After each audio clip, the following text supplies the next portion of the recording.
प्रयान्ति भगिबन् पादादुयं तै प्रजा हेतुस्तत्र विचित्र दुख निचया संसार घोरायणवा अत्यंतेश्पुर दूर्गिरस्मनिकर व्याकीर्ण भूमंडलो ग्रीष्माकारी यतीन्द्रपाद सलिल छायानुरागम रवि।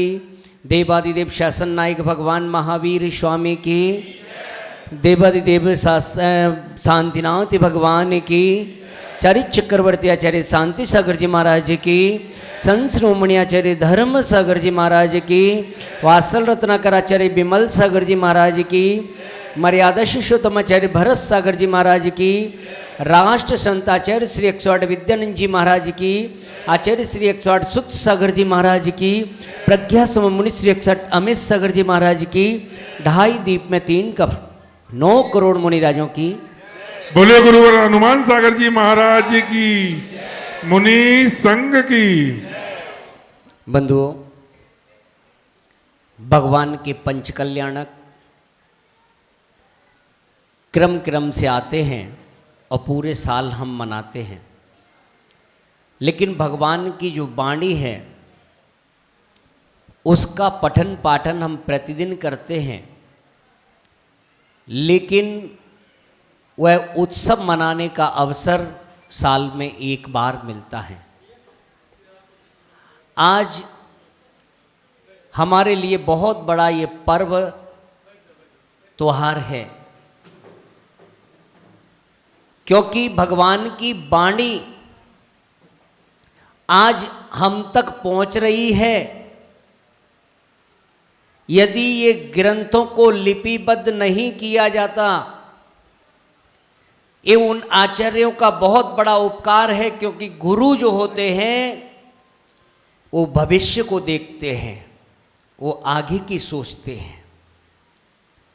पहले जितना भी सुत चलता रहा, सुन सुन के कानों में सुन लिया, व्यक्ति के अंदर सरलता थी, छल कपट नहीं था, तो उतना सुत हमारा सुरक्षित रहा।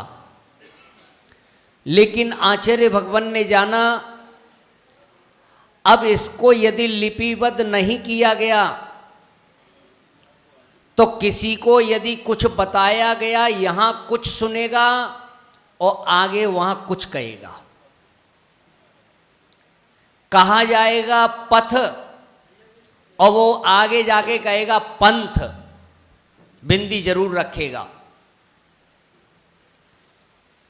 तो कुछ ना कुछ कहीं ना कहीं गड़बड़ ना हो, इसीलिए आचार्यों ने उपकार किया और शास्त्रों को लिपिबद्ध करना प्रारंभ किया। आचार्य धरसेन स्वामी, लेकिन किसको ये कार्य सौंपा जाए, तो मुनियों में उन्होंने चुनाव किया, सभी संघों में सूचनाएं भेजी, क्योंकि जितने भी संघ आदि हैं उनका 5 प्रतिदिन प्रतिक्रमण करते हैं, 15 दिन में करते हैं, चतुर्मास में करते हैं, वार्षिक करते हैं, और एक जो है सब मिलकर जो है युग प्रतिक्रमण होता है 5 वर्ष में। जब सभी एकत्रित हुए तो कहा कि हम अपने संघ को लेकर आ गए। आचार्य भगवान ने जान लिया कि अब जो है सब अपना अपना करेंगे,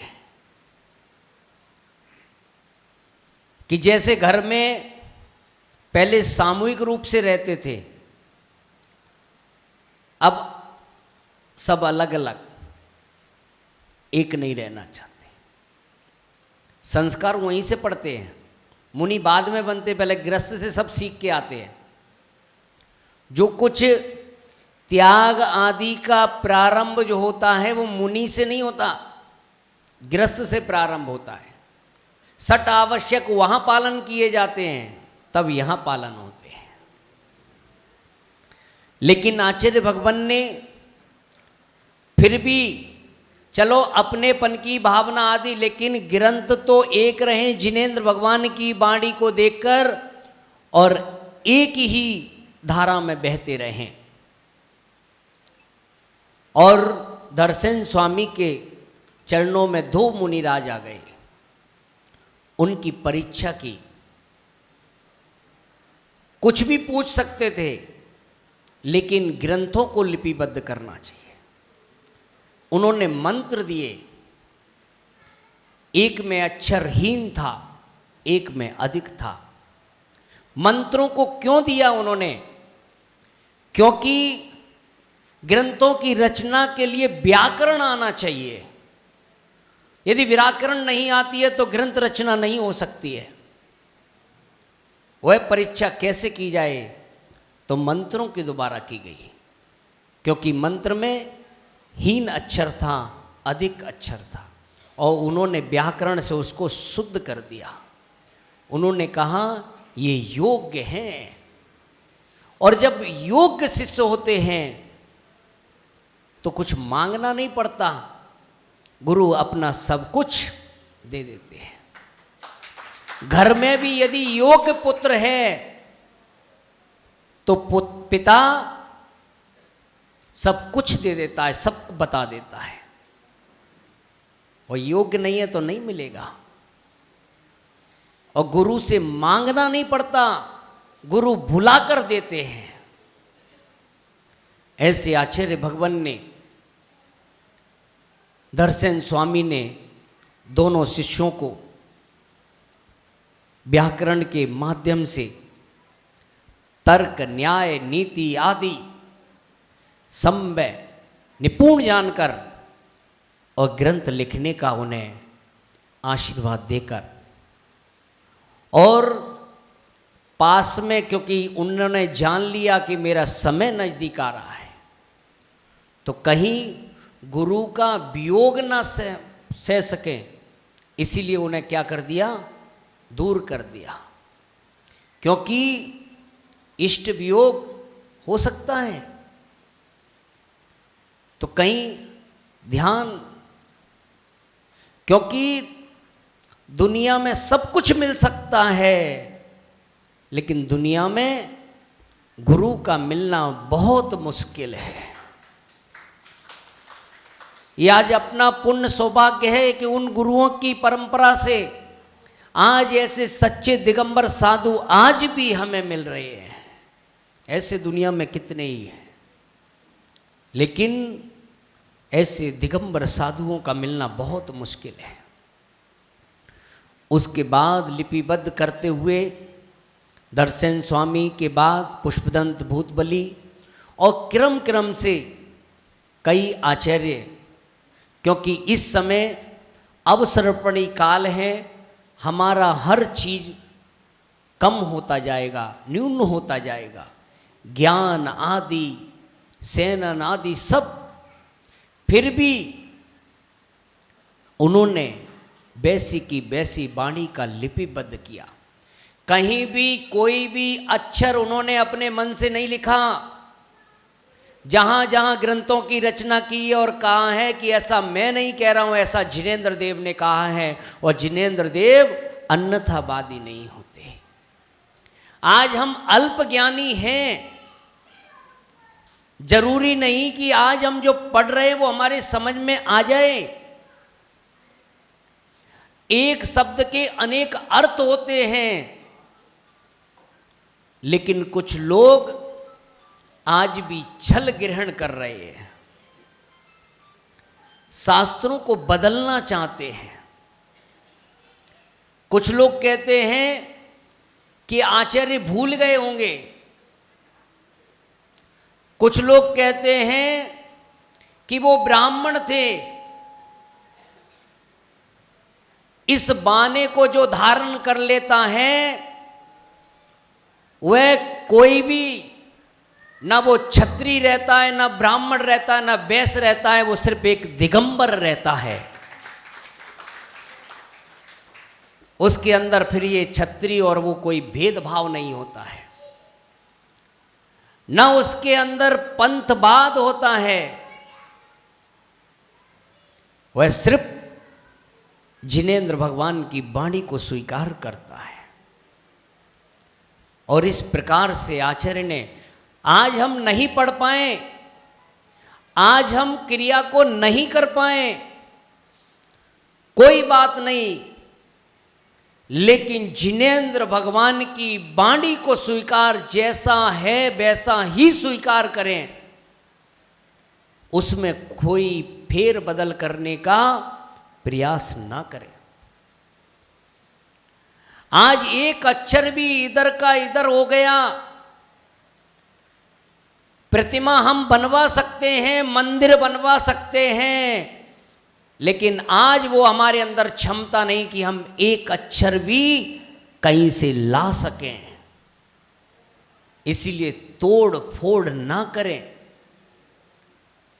किसी भी पंथवाद में आकर, संतवाद में आकर, कसाय में आकर मतभेद जो है नहीं करें। भगवान महावीर ने हमें एक साथ एक सूत्र में बांधा है, हमें ऐसे ही एक सूत्र में बंधकर, हम राग देश छोड़कर, हम कहते तो हैं कि ये वीतरागी हैं, इन्होंने राग देश छोड़ दिया, और हम लोग राग देश कर रहे हैं। किसके लिए कर रहे हैं? कहाँ जाएंगे? इसीलिए जो है कि अपने जैन धर्म, और जैन धर्म में मात्र एक ही चीज, न कोई 13पंथी, न 20पंथी, न सोनगढ़ आदि, इनमें कुछ नहीं, ये कसाई के सिर्फ एक ही होना चाहिए, हम दिगंबर हैं। अग्रवाल, खंडेलवाल, पद्मावती प्रवाल, जयसवाल, गोला पूरब, ये सिर्फ किसके लिए हैं? इस शादी विवाहों में ध्यान रखने के लिए, और इनको हम मंदिरों में, समाजों में बांट रहे हैं, ये उसके लिए नहीं है। ये तो आचार्य ने देश कुल जाई शुद्धा, अपनी देश कुल जाति से शुद्ध रहो, अपनी अपनी जाति विवाह में जो है वहाँ तो हम नहीं करते, कहीं कहीं किस किस की आ रही हैं पता ही नहीं है, और यहाँ हम ये राग देश के भाव करते हैं। बंधुओं, ये जैन धर्म जो मिला है, और आज हमें जिनेंद्र भगवान की वाणी मिल रही है, उस वाणी को हमें ग्रहण करना चाहिए। जितनी अपनी शक्ति है उस शक्ति के अनुसार, अन्यथा उस पर श्रद्धा रखना चाहिए। आज अपने नाम आदि के लिए नए ग्रंथों को जो है, छोटी छोटी अपने विचारों को, और आप अपने विचार रखो, कोई मना नहीं है, लेकिन ऐसे विचार मत रखो जिन विचारों पे हमें विचार करना पड़े और उन विचारों के कारण लाचार होना पड़े। कि आज आचार्यों के वाक्यों पर विचार रखे जाते हैं, और उन विचारों पर ऐसे विचार करने पड़ते कि अब भाई क्या करें, उनके सामने क्या हो जाते हैं, लाचार हो जाते हैं। जैसे आप लोगों के बच्चे, वो कहते हैं हम उसी से शादी करेंगे, बल्कि ऐसा विचार मत रखो बेटा, हमारा तो यही विचार है, चाहे कुछ भी हो उसी से करेंगे। फिर आप उसके सामने क्या हो जाते हैं, लाचार हो जाते हैं। लेकिन जिनेंद्र भगवान की वाणी है, उसको जो है वैसे ही सुरक्षित होने दो, उसमें कुछ भी फेर बदल मत करो। तो बंधुओं, आज हमें जो ग्रंथ हैं, जरूरी नहीं है कि हमने सब ग्रंथों को पढ़ लिया है। बहुत ग्रंथ हमें उपलब्ध नहीं है, लेकिन जो हैं उनको उसी प्रकार से जो है चलने दें, और उन पर जो है श्रद्धा रखें, क्योंकि पंचम काल के अंत तक जो है जैन धर्म रहेगा। लेकिन अपनी बात को जो है सुरक्षित रखें, तो हमारा कोई विरोध नहीं कर सकता है और हम एकता के सूत्र में रहें तो हमारे मंदिरों पर कोई भी उंगली उठाकर नहीं देख सकता है। जो आज हमारे हाथ से एक एक मंदिर एक समस्या को समाधान करते दूसरी समस्या हो जाती है। क्यों?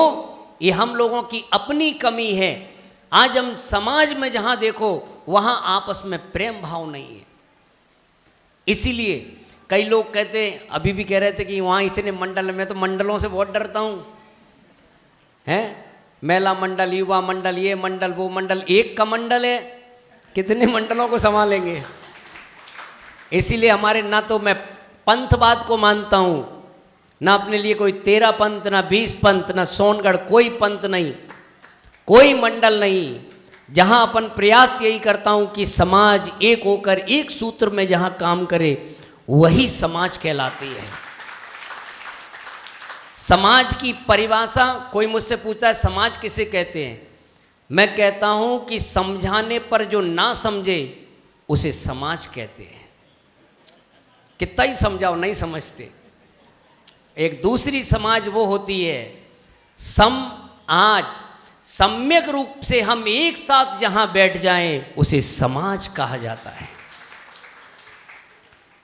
बंधुओं, अच्छा है इस कली काल में भी हमें जिन्हें भगवान की वाणी सुनने को मिल रही है और अपने जीवन में इसका अध्ययन आदि जरूर करना चाहिए। आज देश को सुरक्षित रखने के लिए, धर्म को सुरक्षित रखने के लिए संस्कारों की बहुत आवश्यकता है। ये तो मैं एक प्रयास करता हूँ, मैं क्या कर सकता हूँ, लेकिन कम से कम ये पीड़ा रहती है कि आज हमारे बुजुर्गों ने जो हमें हाथ पकड़कर मंदिर तक लाए, तो आज हम लोग मंदिर आ रहे हैं। यदि आज हम बच्चों को नहीं लाए तो ये मंदिर तो होंगे पर दर्शन करने वाले लोग नहीं होंगे। तो कम से कम अपने बच्चों को वो संस्कार दें। ये पाठशाला के माध्यम से आज बच्चे, आपको बताऊं, अभी मैं शाम को क्लास करता हूं, मैं चौके के बारों में पानी कैसे छानना चाहिए, और जितने भी आंसर देते हैं, एक भी बड़े कोई भी आंसर, जितने भी आंसर देते हैं सारे बच्चे आंसर देते हैं।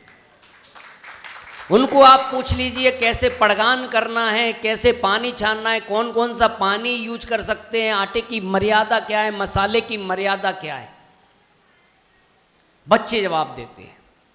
यदि बच्चों को आज हम सिखाएंगे तो ये धर्म हमारा जीवंत रहेगा, मुनिचर्या। और आज पाठशाला के माध्यम से हमने भी बचपन में पाठशाला पढ़ी, और पाठशाला के ही संस्कार हैं कि आज मुनि बन गए। एक पाठशाला का बच्चा भी यदि एक मुनि बन गया तो हमारा पढ़ाना सार्थक हो गया। आज पूरे भारत में करीब 700 पाठशालाएं, 27,000 बच्चे हैं, लेकिन समाज की बड़ी विडंबना है कि इसके प्रति रुचि नहीं है समाज में।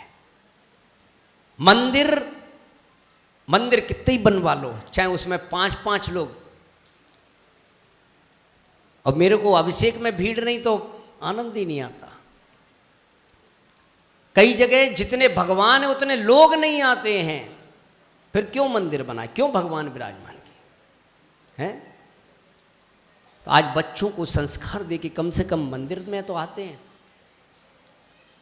मंदिर में बोलेगा 11 लाख, तो क्या करेगा, पाठशाला में दिखाएगा 1100। आप सोचिए कि एक बच्चे को 200 रुपये का भी सामान जाता है तो 27 या 50 लाख रुपए का साल का खर्चा।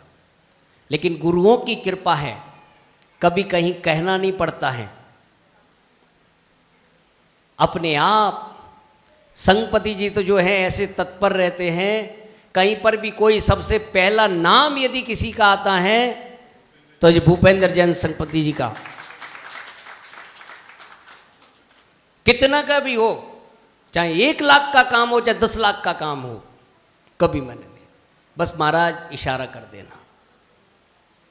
ऐसे तत्पर किसी भी काम में।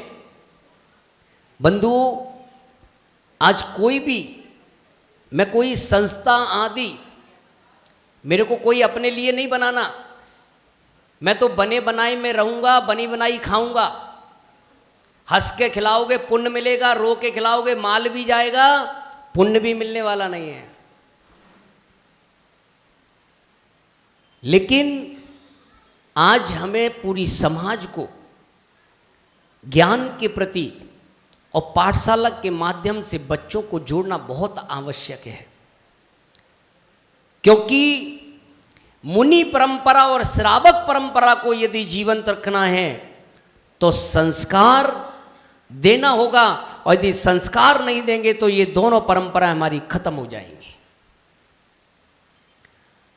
पढ़ाने के लिए मैंने वहीं की लोकल की टीचर, और देखिए सभी जो टीचर हैं, मैं ऐसे लोगों को टीचर बनाता हूँ, वो कहते हैं मुझे कुछ नहीं आता। मैंने कहा मुझे ऐसे लोग चाहिए जिनको नहीं आता है मैं बताऊंगा, क्योंकि जिनको आता है पुराना भुलाना पड़ेगा, नया सिखाना पड़ेगा, डबल मेहनत करनी पड़ेगी। और आज देखिए कि वो बहुएं आज कितना इंटरेस्ट से भौतिकता के उसमें युग में और बच्चों को धर्म से लगा रहे हैं। अभी कोई कि महाराज ये क्या कर रहे हैं, अभी हमने बच्चों के लिए क्रिकेट टीम खोली। सिर्फ क्यों? क्योंकि बच्चे बड़े हो जाते हैं, वो धर्म से हट जाते हैं। हमने कहा खेल के माध्यम से जो क्रिकेट टीम में हमारे जो भाग लेगा, लेकिन जो भगवान का महीने में 4 दिन अभिषेक करेगा वो ही भाग लेगा, जो अभिषेक नहीं करेगा, मंदिर नहीं आएगा, वो भाग नहीं लेगा। आज देखो कितने बच्चों के नाम आ गए। बैंड का उद्घाटन किया, क्यों? हम रथ यात्रा, मुनियों का प्रवेश आदि होते हैं, हम बैंड वालों को बुलाते हैं। किस किस जाति के कौन कौन हैं, क्या वो स्पर्श करने लोग हैं कि नहीं हैं? तो कम से कम शुद्धियां तो रहेंगी। हमारी कोई भगवान निकल रहे, रथ यात्रा आदि निकले, तो उनमें कम से कम शुद्धि तो रहेगी। और अपने लोग बच्चे इधर उधर घूम रहे, वो कम से कम जो है उसमें एक साथ तो चलेंगे। तो एक्टिविटी आदि से जो है कम से कम धर्म से तो जुड़े रहें। इसीलिए बंधुओं, आज हमें धर्म को सुरक्षित रखने के लिए संस्कारों की बहुत आवश्यकता है। यहाँ पंच कल्याणक बहुत होते हैं। पंच कल्याणक के माध्यम से देखिए कि गर्भ के, जन्म के, दीक्षा के, केवल ज्ञान के और जो है मोक्ष के संस्कार होते हैं। दक्षिण भारत में पंच कल्याणक कम होते हैं, लेकिन संस्कार ज़्यादा लोगों पर होते हैं। तो बंधुओं, ये संस्कारों का सिलसिला ऐसे चलता रहे तो निश्चित ही हमारा धर्म सुरक्षित रहेगा। और आप सबकी जो भावना बनी है कि अभी जब पिछली बार हम यहाँ पर आए थे तो कहा कि महाराज चतुर्मास का मैंने कि देखेंगे जहाँ जिसका, तो गजेंद्र भाई साहब बोले कि मैंने कि गुरु आज्ञा, बोले बड़े महाराज से हम बात कर लेंगे। और बात भी हुई थी। फिर विचार था, क्योंकि एकांत खुली जगह, मुझे जो है क्या नाम, मैं थोड़ा सा खुली जगह चतुर्मास में तो देखता ही हूँ। और अभी 2-3 साल से ऐसा ही कुछ चल रहा है। कोरोना हुआ तो उसमें भी, तो अब मन नहीं करता समाज में अब कुछ कराने वराने का। अब तो जो है ना अपना कर लूँ।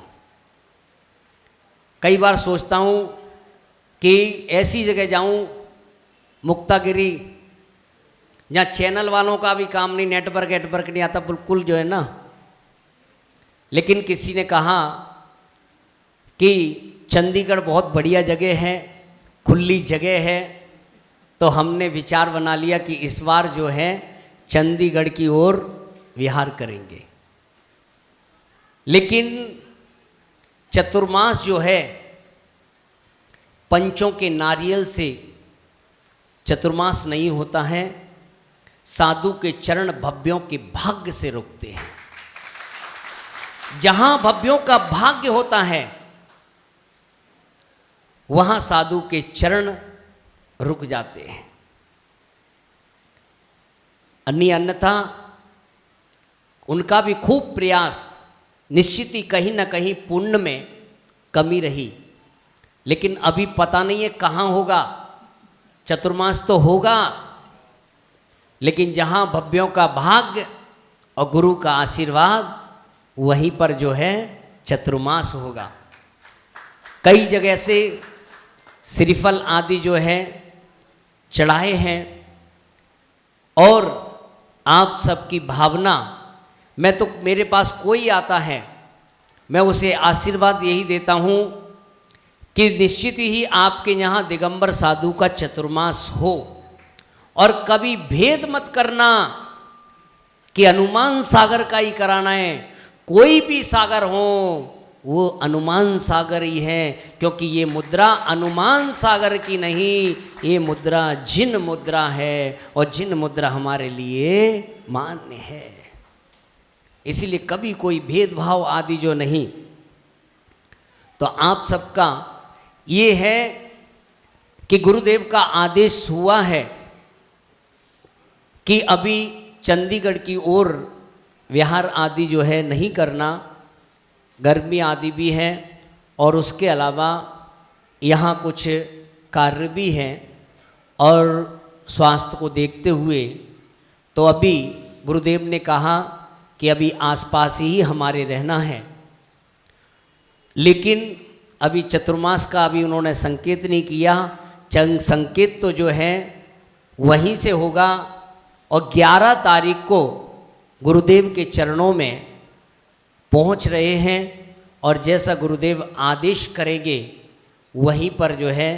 लेकिन आषाढ़ शुक्ला चतुर्दशी को जहां हम होंगे वहां ये तो निश्चित है कि चतुर्मास वहीं होगा।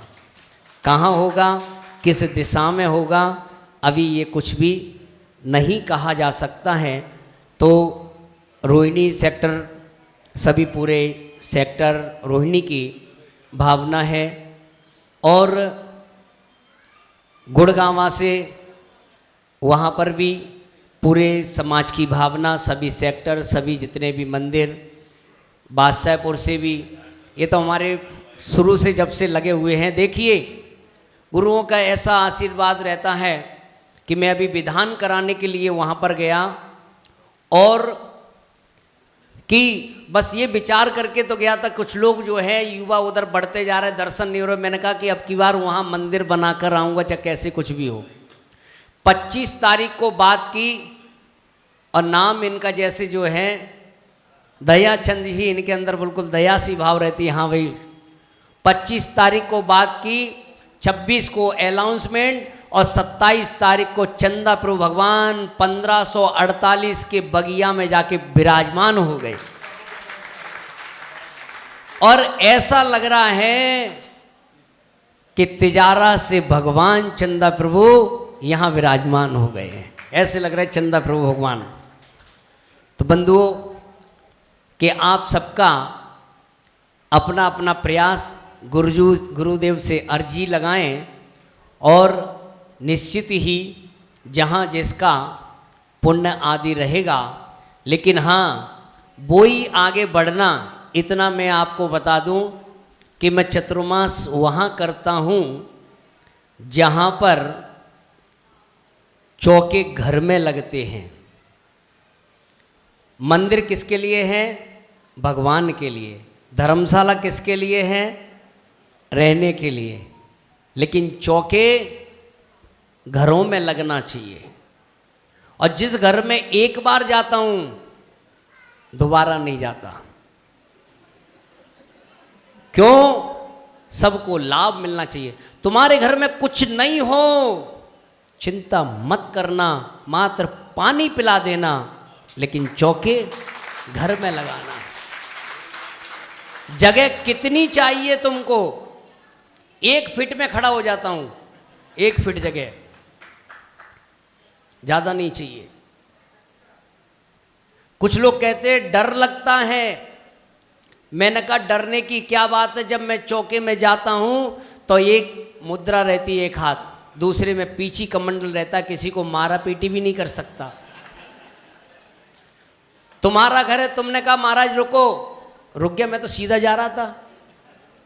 तुमने कहा महाराज अंदर चलो, अंदर चला गया। तुमने कहा बैठ जाओ, बैठ गया। तुमने कहा खड़े हो जाओ, खड़े हो गया। तुमने कहा ये ले लो, लेने लगा। डरना किस बात का? कभी भी ये भावना मत करो कि अंतराय हो जाएगा, बस थोड़ी सी सावधानी विवेक से आदि करो। हैं, एक आहार दान एक ऐसा दान है जिसकी चर्चा स्वर्गों में भी हुआ करती है, जहाँ साधु के चरण पड़ जाते हैं। गजेंद्र भाई साहब की खबर आई थी, महाराज कुछ लोग कह रहे घर में लगा लें, फिर बाकी के वहाँ लगा लें। मैंने कि कहीं भी लगा लो, व्यवस्था वो है। और ये समझ लीजिए आज तक का मेरे यहाँ रुकने का था, कल सुबह यहाँ से बिहार करने का 25 तारीख का था, फिर हमने कहा 25 को, यानी रुकने का नंबर बाद में आया, चौके का नाम पहले था। और अभी तक जितने दिन घरों में चौके लगे हैं, अपने आप भावना बन जाती है। टोडा रायसिंह में जो हमें लेकर गए, उन्होंने कि कौन से कहेंगे, उनके घर 70 घर, तो उन्होंने कहा 2-2 दिन चौके लगाएंगे। एक दिन लगाया, दूसरे दिन उसी घर में, मैंने कि इस घर में तो कल मैं होके गया हूँ, तो मैंने वहाँ जो है, मैंने कि उपास करना तो ठीक नहीं, चलो भाई करके आया, लेकिन अन्न नहीं लिया। मैंने कि कोई बात नहीं, आप 2 दिन की व्यवस्था है, आप 2 दिन लगाओ, मेरा 1 दिन आहार 1 दिन उपास रहेगा, चिंता नहीं करना। लेकिन जो है, और उसके बाद इतने चौके, यानी चतुर्मास के 20 दिन बाद भी रहे, किसी के यहाँ दोबारा नंबर आया ही नहीं।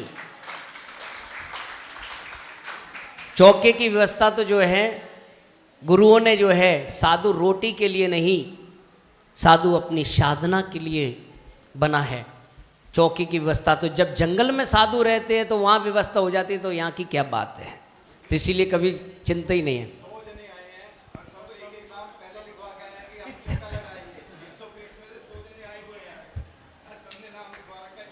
हाँ, तो कोई नहीं, क्योंकि मुझे कुछ चीज़ों से बहुत डर लगता है कि एक जगह ऐसे ही पहुंचा, वहाँ पर बोले चौके की लिस्ट लगी पड़ी, देखी मैंने, किसी महाराज का चतुर्मास हुआ तो उसमें जो है इतने रुपए का 30,000 रुपये तो चौके बनाने वाले, और 70,000 का सामान, 1 लाख रुपए महीने के, 4 महीने के 4 लाख रुपए हनुमान सागर के चौके का खर्चा 4 लाख है। 4 लाख का खा गए।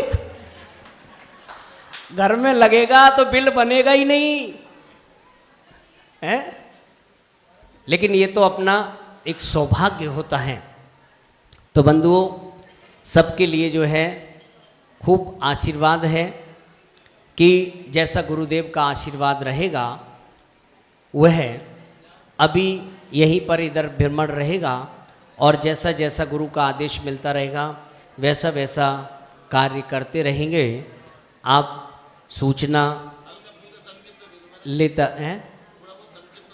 अभी इतना संकेत है कि 11 तारीख को कुंद कुंद भारती जाने का इस दिशा में तो है, आगे की फिर किधर दिशा बनेगी तो अभी जो है कि कुछ भी नहीं कह सकते हैं। बंधुओं, यहाँ पर जो है शिविर लगा, पूरी शकल दिगंबर जैन समाज कमेटी ने पूरा सहयोग, और इनको तो आप जानते गजेंद्र भाई साहब को, पूरे हर कार्य को सिस्टम से आदि जो है सबको सूचना आदि देकर इस कार्य का आयोजन किया। और यहाँ पर महिला मंडल विधान हुआ, सभी महिला मंडल, युवा मंडल, अभिषेक में सुबह अच्छी भीड़ हो रही, और हमारे चतुर्मास में अभिषेक में भीड़ हम तो वहाँ करते हैं जहाँ अभिषेक में भीड़ होना चाहिए, तब आनंद आता है। लेकिन पार्श्वनाथ भगवान विराजमान है, ऐसा गुड़गांव पुरानी जगह कही जाती है। तो बंधुओं कि होना भी चाहिए। पिछली बार भी चतुर्मास ये कराते रहते, नाम तो हमने जो है सुना है। और बच्चों ने यहाँ दोपहर में भाग लिया, पढ़ाई की, बच्चों को हमने प्रैक्टिकल रूप में सिखाया। और टीचर जो है एक बार कहने पर, अर्चना जी जो रघुवरपुर ऐसी दोपहरी में आते थे, प्रतिदिन जो है यहाँ पे देखिए, सुबह वहाँ पढ़ाने के लिए जाते थे विवेक विहार, विवेक विहार से फिर यहाँ, तब जाके घर सुबह से निकले, शाम को घर पहुँचते थे। इतनी मेहनत करना खूब इनके लिए मंगल आशीर्वाद है, केवल ज्ञान की प्राप्ति हो।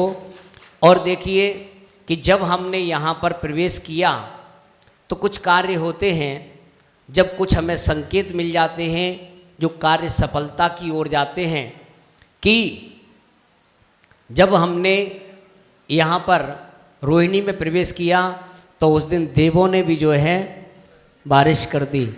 तो इसका मतलब कि रोहिणी में प्रवेश हुआ है तो हमारा कार्य निश्चित ही मंगल होगा, सफल होगा। इसके लिए देवों की भी स्वीकृति है। और आज भी देखो सोच रहे थे कि भाई कार्यक्रम गर्मी हो जाएगी, धूप है, और कल रात से ही जो है मौसम परिवर्तन हो गया। मैं भी एक बार सोच रहा था कि हाँ, कि इस संकेत मिलते हैं। अब वो संकेत किसके लिए होते हैं?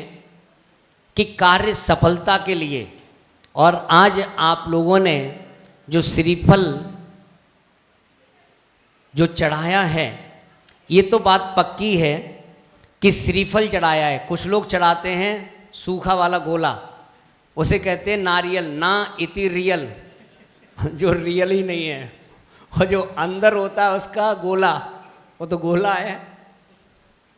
लेकिन ये श्रीफल ऐसा है, और जो श्रीफल भगवान के चरणों में चढ़ाता है उसका जीवन हरा भरा रहता है। अब देखिए किसके पुण्य की ओर जो है ये सफलता को प्राप्त करा दें। हाँ, ये है कि लिस्ट में नाम है। अब गुरुदेव के मुख से किसके लिए जो है आशीर्वाद मिल जाए, सबके लिए खूब खूब मंगल आशीर्वाद। ओम नमः।